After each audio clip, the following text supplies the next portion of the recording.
everyone, welcome back to YPAC. We're here for your daily political update. We missed quite a bit of content, so we're getting back on here to go over everything that's happened since the Iowa caucuses. So first of all, obviously the New Hampshire presidential primary, or GOP presidential election rather, and then the aftermath of that with presidential candidates.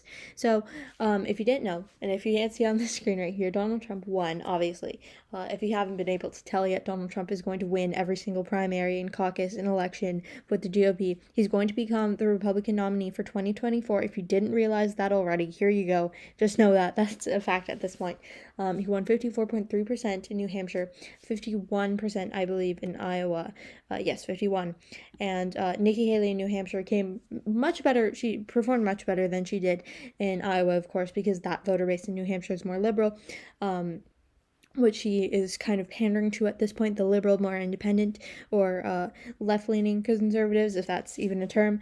And so she went at 43.2%, as seen here by Politico. So that was much better than what she did in Iowa, which is less than 20%, I believe. Yes, less than 20. Ron DeSantis over 20, getting second place at 21.2. And after that, obviously, Vivek Ramaswamy dropped out of the race because he only pulled at less than 8% after doing so much, so many rounds of campaigns and events and town halls and everything in Iowa. He did more than every other candidate combined.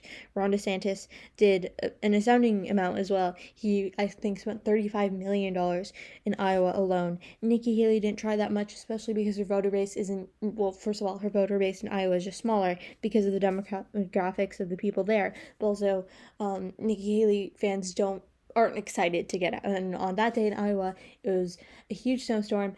It was very, very cold. The weather was terrible. So really, if you're going to go to a caucus that day, you had to be very excited and passionate about the candidate. Nikki Haley voters just aren't passionate. They don't have that type of passion rather than do Ron DeSantis and Trump supporters.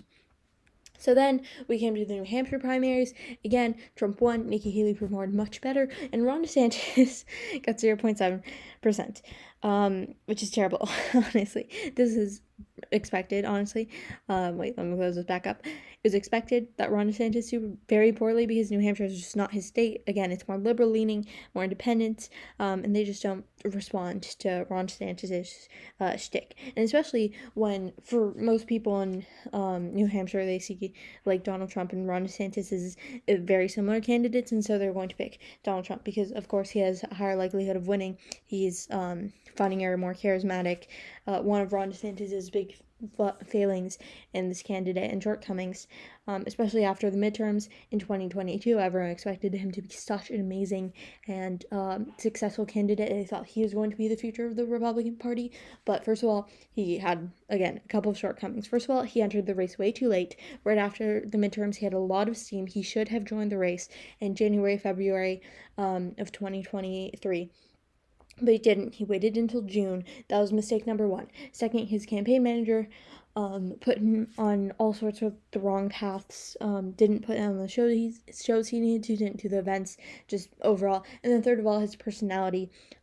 He doesn't seem to have that charisma that a lot of other politicians, Donald Trump, Bill Clinton, Ronald Reagan, Barack Obama, he doesn't have that it factor that presidential candidates usually need, because that's part of the job, is that you are a front-facing person, you deal with people, you deal with the media, and you are an elected official of the United States people. The United States people can't feel you through the screen, they can't feel what you're all about. There's kind of like a wall, this awkward front that you're trying to portray that Ron DeSantis definitely had, then that's not going to go over well.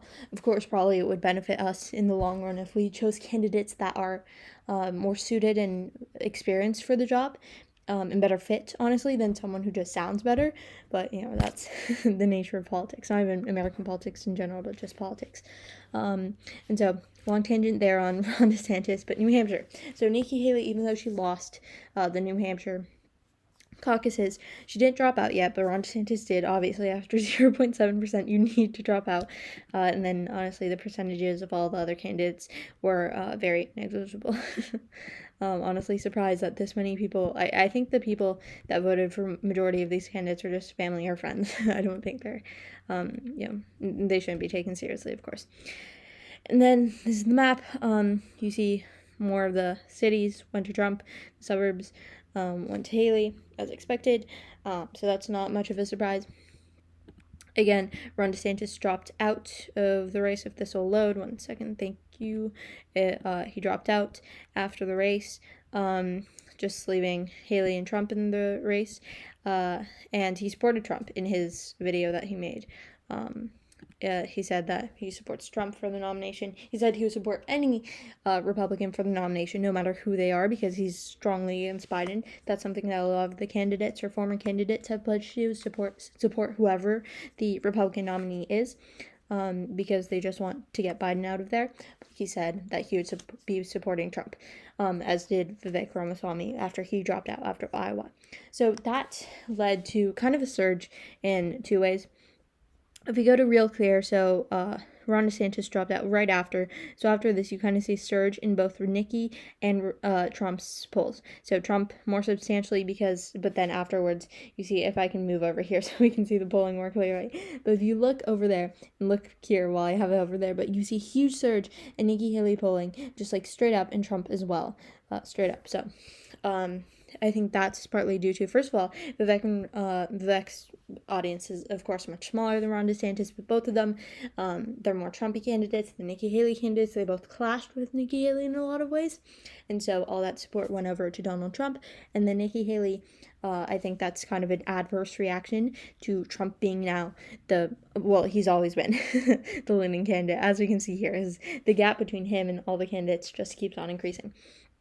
But I think that was kind of a reaction by the more moderate conservatives and independents to just like shoot up their Nikki Haley support because they don't want Trump. They don't think that he's fit for president. There are a bunch of scandals, obviously. I saw this Politico cartoon by Politico that showed a cat, the cat with 9 lives, and it depicted Donald Trump as this absolutely demolished cat with like 4 indictments, 2 impeachments, like 4,000 or something charges, a lot of things that have happened to him, an attempted insurrection.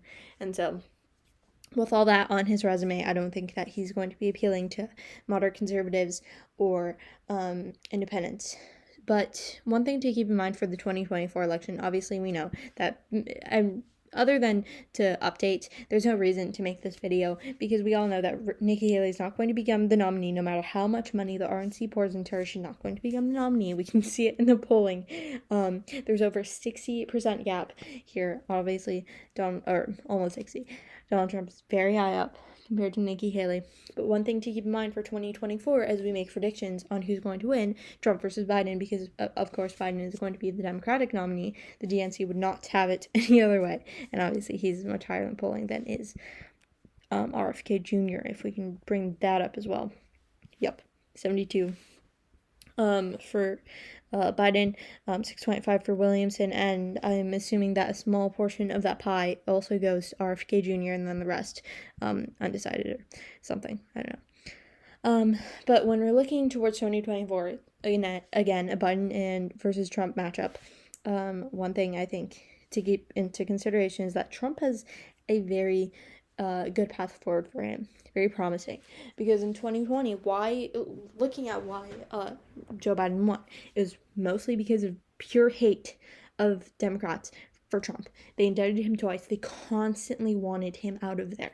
The media would not have enough of bashing Trump and bashing all his policies, calling him racist, twisting his words. Of course, his words also have a mind of their own, his tweets as well, but also twisting them in some way, shape, or form. In some circumstances, not taking into consideration the whole context. The DNC, Democrats in general, liberals, independents, they all just hated Trump with a visceral hatred. And so, obviously, he's going to get out. Also, he didn't have the economic benefits or the political stability is the wrong word because his entire term was very tumultuous. But he didn't have the economic growth that he was hoping for, obviously because of COVID. That was part of it, his mishandlings of COVID, and then the George Floyd protests, he didn't respond at all with humanity to those, instead saying when the looting starts, the shooting starts, not responding to the pain and the grievances that the country was going through at that point. So a lot of wrongdoings on his side, controversies during the election itself, and then also he's kind of a hamster.